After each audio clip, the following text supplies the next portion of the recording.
Você trabalha o dia inteiro e mesmo assim sente que não vive? Acorda, responde mensagem, resolve o problema, corre atrás de tudo, mas quando para um segundo bate aquele vazio, aquela culpa. Se você sente isso, então esse vídeo é para você. Hoje a gente vai falar sobre o preço que você está pagando por viver só para trabalhar. Vivemos na era da produtividade e ser produtivo virou quase que uma obrigação moral. Quem não está ocupado tem a sensação de estar atrasado na vida. Quem descansa se sente culpado, porque acha que não merece. O trabalho preenche cada minuto do nosso dia, mas esvazia algo essencial dentro da gente.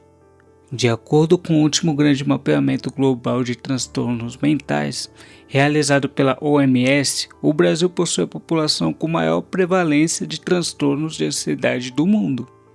Para se ter uma ideia, aproximadamente 9,3% dos brasileiros sofrem de ansiedade patológica. Em uma pesquisa realizada pela ISMA-BR, 30% dos profissionais brasileiros sofrem de burnout. E o mais assustador é que a maioria nem percebe. Você já conheceu alguém que vive com a agenda cheia, bate todas as metas, entrega tudo, mas parece ausente? Essa pessoa pode ser você. A cultura da produtividade extrema nos ensina que descansar é perder tempo, que cada segundo precisa ser monetizado, que fazer nada é desperdício. E o resultado?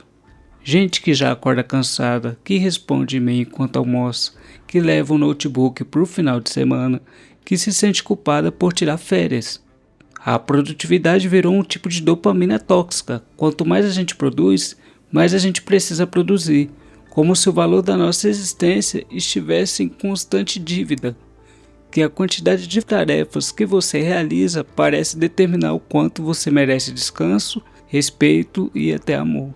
Esse modelo foi construído ao longo de décadas, desde o sistema educacional, que valoriza quem não erra, até o mercado de trabalho, que glorifica o guerreiro, que troca noites de sono por entregas urgentes. E então vem a tecnologia acelerando tudo, aplicativos de produtividade, redes sociais que exibem vidas perfeitas em tempo real e uma internet que nunca dorme criaram um novo padrão, o de estar sempre disponível, sempre produtivo e sempre ligado. E o resultado disso, um mundo que exige velocidade máxima, mas que entrega cada vez menos paciência. Hoje, tudo tem que ser para ontem. Se não for imediato, parece inútil. Vivemos num mundo do clique, da agilidade, do agora, e isso nos deixou mal acostumados. Pior ainda, internalizamos essa lógica como se fosse natural. Mesmo quando ninguém nos cobra, a gente se cobra. Sentimos culpa por descansar, vergonha por parar. É como se desacelerar fosse um crime, como se aproveitar a própria folga fosse um sinal de fraqueza. A gente esqueceu como é viver sem estar correndo. E o problema é que esse estilo de vida cobra um preço alto, porque a pessoa sempre está com o pé no acelerador. Você acaba se afastando de quem ama, perde momentos que não voltam, troca tempo por prazo, sonhos por reuniões. Você começa a confundir exaustão com sucesso. E quando finalmente para, sente um vazio, um silêncio desconfortável que revela que talvez você tenha vivido os últimos anos tentando se provar e acaba não vivendo de verdade. Muita gente tenta resolver esse vazio com mais produtividade. Compram novos cursos, seguem gurus de alta performance, fazem listas, meditam por 3 minutos e voltam a responder e-mails às 11 da noite. É como tentar apagar fogo com a gasolina. A verdade é que ninguém pode ser pleno vivendo só no automático. Será que a vida precisa mesmo ser uma sequência de entregas? Será que o seu valor está no quanto você produz? Ou em quem você é quando não está produzindo nada? Quando foi a última vez que você fez algo só porque te fazia bem e não porque era útil? Agora eu quero compartilhar uma história pessoal com vocês. Eu trabalhava em um call center, era considerado um dos melhores do time. Sempre fui aquele que chegava primeiro e saía por último. Nunca dizia não, fazia hora extra no feriado, na semana, acumulava banco de horas com a promessa de que um dia eu poderia folgar. Mas esse dia nunca chegava. A demanda era insana. Sempre tinha mais e mais. E naquele ambiente tóxico até a alma, o reconhecimento vinha só em forma de cobrança. Depois de uns 8 meses naquela rotina, comecei a sentir os sinais. Acordava esgotado, como se não tivesse dormido nada, ficava ali sentado na beira da cama por uns 20 minutos, tentando convencer a mim mesmo de que eu tinha que ir. Mas no fundo, eu só me perguntava por que estou fazendo isso comigo. Mesmo assim, eu ia porque os boletos não esperam. Chegou a um ponto em que minha mente começou a buscar saídas absurdas. Eu fantasiava em me acidentar só para não precisar ir trabalhar. Você tem noção disso? Mas era real. Era como se aquilo me trouxesse um alívio doentio, um sinal claro que aquele lugar estava me destruindo por dentro. E não era só comigo. Olhando ao redor, percebi que meus colegas também estavam se submetendo ao mesmo. Gente passando mal no expediente, gente se acidentando de verdade, todos tentando aguentar, fingindo que aquilo era normal. Foi aí que caiu a ficha. Eu estava reprimindo meus próprios sentimentos sobre o que era de fato viver, porque aquilo não era vida, era só trabalho, era só resistência. Eu não precisei quebrar completamente para entender que eu não era uma máquina, mas vi muita gente quebrar, gente que só percebeu o próprio limite depois que o corpo e a mente já tinham colapsado.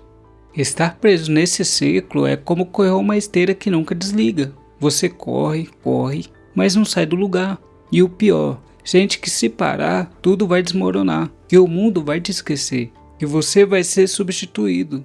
Mas a verdade é dura, isso pode acontecer mesmo enquanto você está produzindo sem parar, porque você não controla tudo, nem todo reconhecimento, nem toda estabilidade. Quem vive nessa correria desenfreada muitas vezes não consegue nem dormir direito.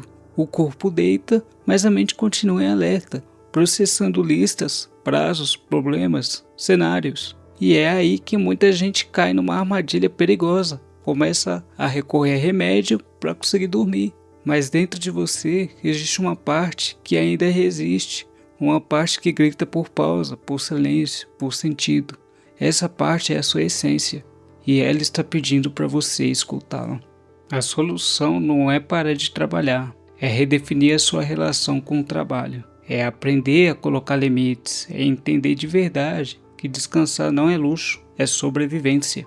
É retomar pequenos prazeres que te conectam com a vida. Ter um hobby, sentar sem pressa, olhar o céu, sem olhar o relógio. Sentir o presente, em vez de só planejar o futuro. Porque você não precisa ser produtivo o tempo todo para ser alguém valioso, sabe? Tira o pé do acelerador um pouquinho, vai viver. Ninguém aqui é uma máquina. E quando uma máquina nunca é desligada, ela simplesmente quebra. Comece pequeno, defina um horário fixo para parar de trabalhar. Tenha um dia da semana onde você não toque em nada profissional. Troque uma hora de tela por uma caminhada, sem fone, sem celular. E os benefícios disso? Mais clareza, mais energia, mais leveza. E o mais importante, você vai se reconectar com quem você é além da sua função. Questione o sistema, questione suas crenças, converse sobre isso com um amigo, familiares, colegas. Se mais pessoas abrirem os olhos, talvez a gente consiga construir uma nova cultura, uma cultura onde viver seja mais importante do que só produzir. Quem já caiu nesse abismo e voltou sabe, não há prêmio no fim da corrida da produtividade, mas a vida quando você desacelera. E nessa vida você finalmente lembra que está aqui para sentir e não só para entregar. Se esse vídeo fez sentido para você, se tocou alguma parte que andava esquecida, se inscreve no canal, ativa o sininho, deixa o like e compartilha com alguém que também merece lembrar que viver vale mais do que produzir. Juntos vamos construir um espaço de consciência, pausa e transformação. Valeu pessoal, até a próxima.